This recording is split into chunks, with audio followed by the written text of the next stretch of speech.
Assalamualaikum warahmatullahi wabarakatuh.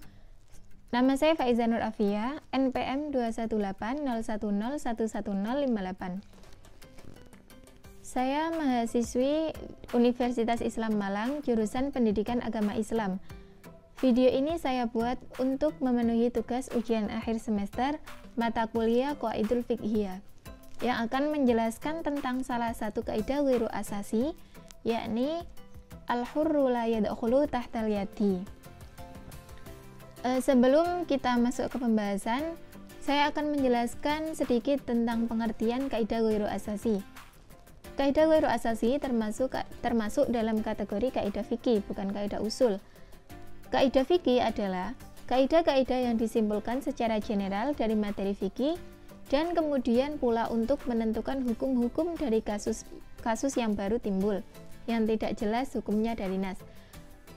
Jadi kaidah fikih itu kaidah yang hasil kesimpulan dari materi-materi fikih yang kemudian juga digunakan untuk menghukumi masalah-masalah yang baru atau masalah-masalah yang timbul yang cara menyelesaikannya atau solusinya belum jelas dalam nas Al-Quran.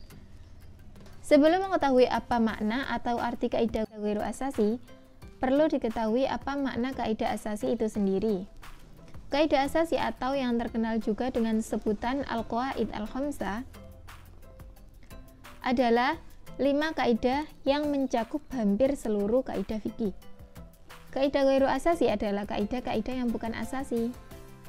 Dapat juga diartikan dengan kaidah-kaidah yang ruang lingkupnya di bawah kaidah asasi. Karena di bawah kaidah asasi, maka cakupan kaidah ghairu asasi berkurang dan tentu jumlahnya lebih banyak daripada kaidah asasi. Kita masuk pada pembahasan, yakni kaidah ghairu asasi al-hurru la yadkhulu tahtal yadi, yang artinya orang merdeka itu tidak termasuk di bawah tangan atau kekuasaan. Kaidah ini maksudnya adalah bahwa orang yang merdeka itu tidak dikuasai oleh pihak manapun, sebab ia tidak ada yang memiliki. Lain lagi dengan hamba sahaya atau budak, maka dirinya di bawah kekuasaan tuannya, dan berarti pula ia bisa dimiliki tuannya.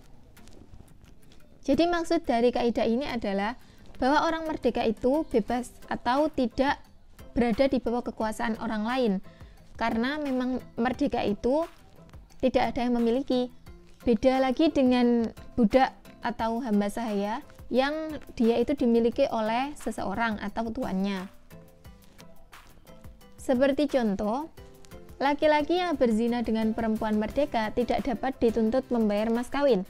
Sebaliknya, jika ia berzina dengan perempuan budak, maka ia masih bisa dituntut membayar mas kawin karena perempuan budak berada di bawah kekuasaan majikannya. Jadi, seumpama ada laki-laki yang berzina dengan perempuan, maka perempuan merdeka, maka tidak wajib untuk membayar mas kawin karena memang perempuan merdeka itu tidak memiliki tuan atau dia bebas. Sedangkan kalau dia berzina dengan budak, maka ia bisa diwajibkan untuk membayar mas kawin, bisa dituntut untuk membayar mas kawin karena budak itu ada yang memiliki atau berada di bawah kekuasaan majikannya atau tuannya. Contoh lagi, seandainya mengurung orang merdeka dengan memperlakukannya dengan baik, kemudian dia mati karena tertimpa tembok yang roboh, maka tidak wajib membayar ganti ruginya. Tetapi kalau hamba sahaya wajib diganti rugi. Jadi, seumpama ada orang merdeka yang dikurung dan dia diperlakukan dengan baik, namun dia mati karena tertimpa tembok yang roboh, maka sang pengurung itu atau orang yang mengurung tidak wajib membayar denda, tidak wajib membayar ganti rugi, karena yang dikurung tadi orang merdeka.